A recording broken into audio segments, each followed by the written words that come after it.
Hey y'all, Thacker, Natural Self Yoga. Today we're going to go over Bakasana, or crow pose. It's one of my favorites. It's the introduction to all the arm balances.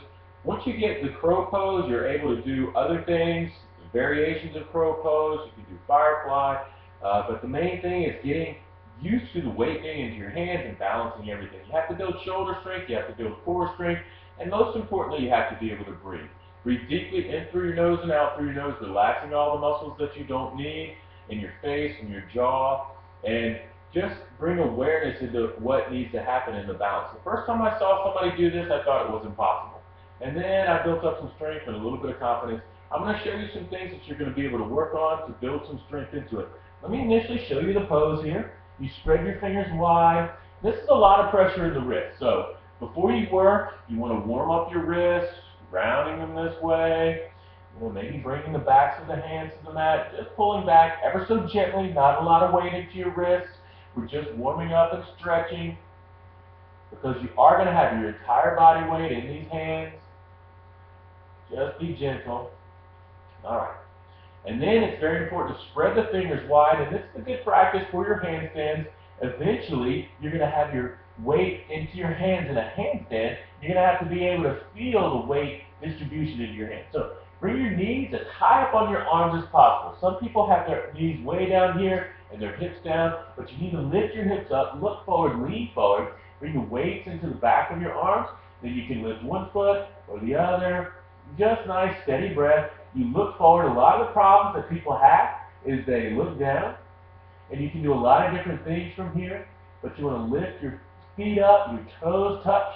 A lot of people don't remember to touch their toes. And just nice, calm, steady breath here. All right. Now, that's crow pose or Bakasana. Now, what you can do to avoid the fear of falling forward. I've seen it several times in class, and they usually laugh and they try it again. But we want to avoid it as much as possible. Most people just fall backwards because they don't trust themselves to fall forward. But once you get here, you can use a block or a brick. And that'll be for your forehead. So that's going to be, you bring your knees, you bring yourself into position. Your knees are on the tops of your arms. And then you just bring your forehead down to the brick. And then work to lift one knee, squeezing your knees in, and then lifting the other one. And then eventually, maybe you'll be able to lift your head up off the block, squeezing your core in. Nice, calm, steady breath. But this will help. All right? Now, another thing that you can do is use a brick as a launch pad.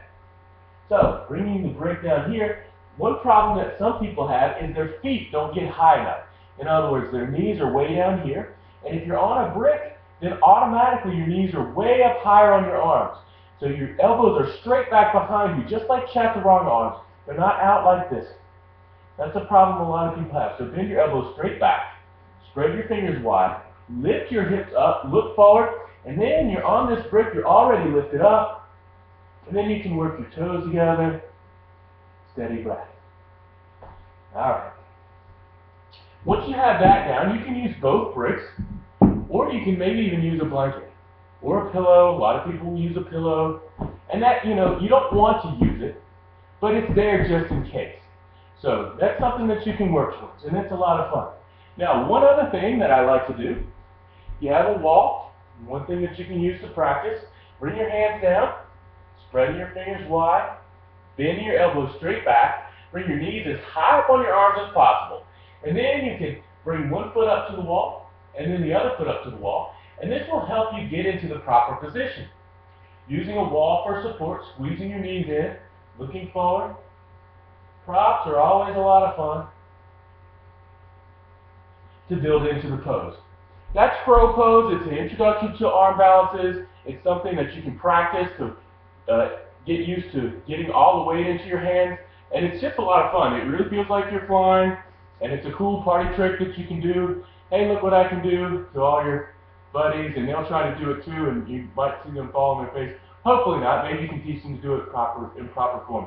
But it's just a lot of fun. I hope you enjoy it, have a lot of fun, work on this, and then you'll be able to do it in a regular flow of a power flow class and have a lot more fun with your yoga practice while you're getting a lot more life out of every breath.